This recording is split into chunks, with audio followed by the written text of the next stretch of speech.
Hello fellas. Welcome back to Top 5 Choices. This is Haley from Top 5 Choices, and I hope you all are doing good. In today's video, I am going to do a detailed review and pick the top 5 best tablets, 2022. After doing proper researches, we came to the conclusion that meets the best in terms of overall. Kindly leave a like if you find this helpful, and I'd appreciate if you subscribe to my channel and turn on post notifications if you haven't. We will be also providing affiliates link to purchase from Amazon. Kindly use it for best offers and purchase from anywhere in the world. We'll be back with more videos. The Samsung Galaxy Tab S8 Ultra is the biggest tablet I have ever used. It has a massive 14.6-inch display with a small notch on the top when held in landscape orientation. The notch houses a dual camera setup and is barely even visible when using the tablet in landscape mode. However, you will notice it while holding the tablet in portrait orientation. Samsung has kept the bezels thin, which looks good, but this does make it tough to hold the tablet without touching the screen. The 726G weight is noticeable, and I often found myself resting the tablet on a table or on my lap when using it. Samsung has managed to keep the tablet surprisingly thin at just 5.5 millimeters. In landscape orientation, you'll find the power and volume buttons in the top left corner and the SIM tray on the top right. You get 4 speakers on the Galaxy Tab S8 Ultra with 2 on either side. In addition to this, the left side has a microphone while the right has a USB Type-C port. There's an in-display fingerprint scanner that's easy to reach with your right thumb when holding the tablet.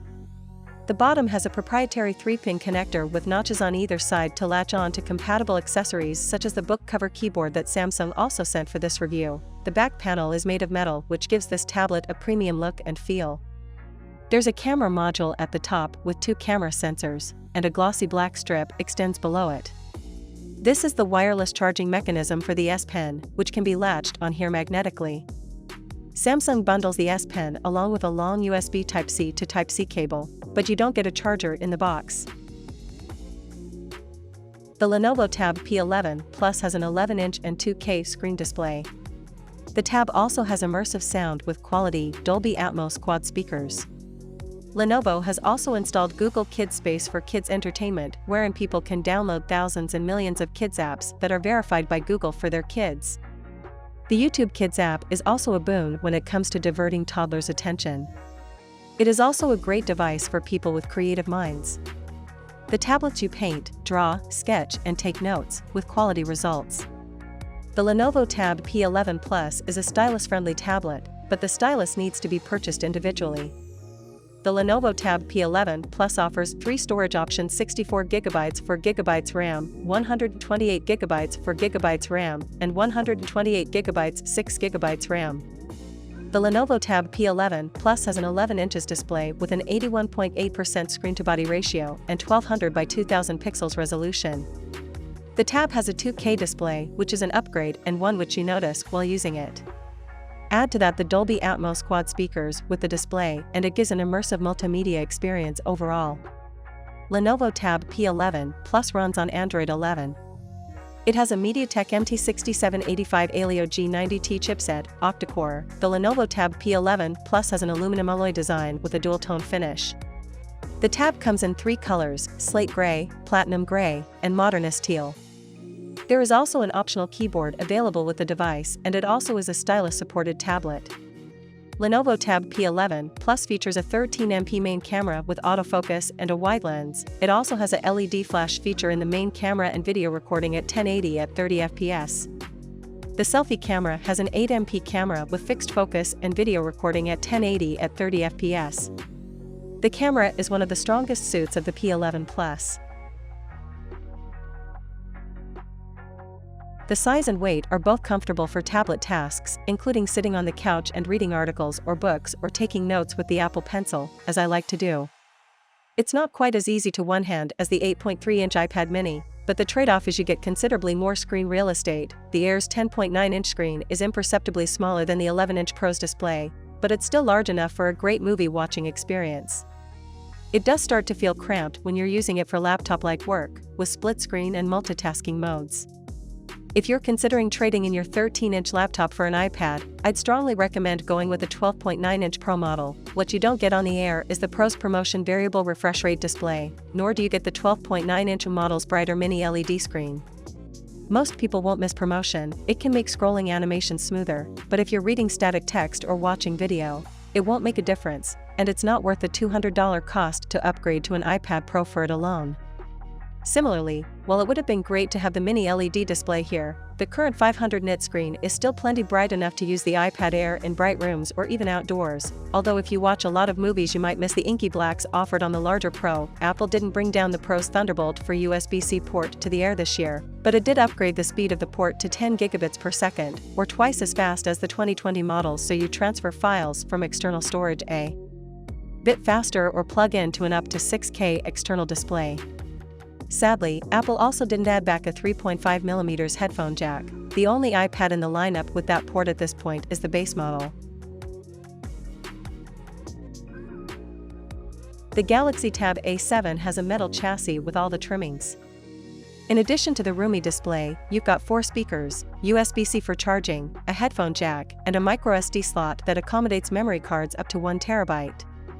It's nice that it comes in 3 colors, which is more than most tablets in this class.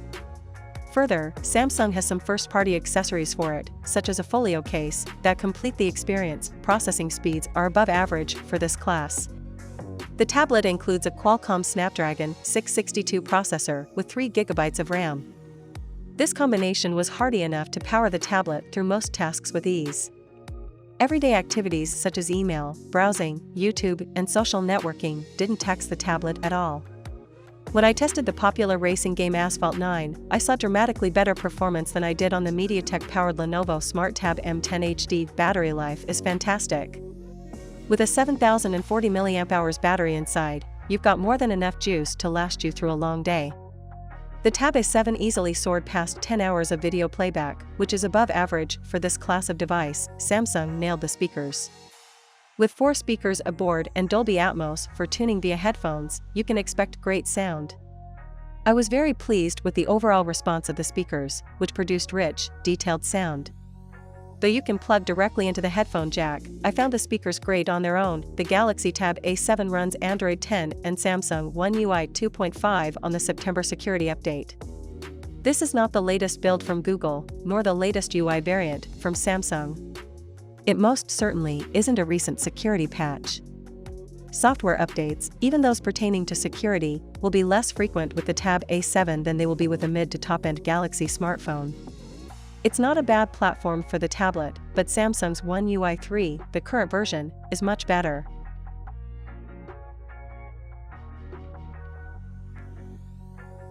The iPad Pro 2022 design hasn't changed much from previous iterations. It's still a great-looking device with a sleek design that simultaneously feels premium and durable. If you're looking for a functional yet attractive tablet, you'll be pleased with what's on offer here. It's important to note that the new iPad Pro is big. The 12.9-inch display means this is a particularly large slate, and many will prefer the smaller 11-inch model, or something even smaller, like the iPad mini 2019.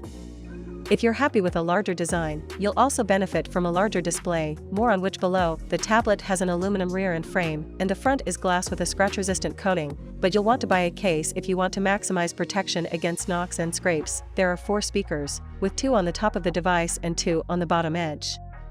The bottom of the device is also home to the USB-C port, which is also a Thunderbolt port. We'll look at connectivity in detail later in this review. The side edges of the tablet are sleek and largely free of interruptions, with the right-hand edge designed to recharge the Apple Pencil. It's magnetic, so it'll stick to the side. The volume buttons sit right at the top of that edge.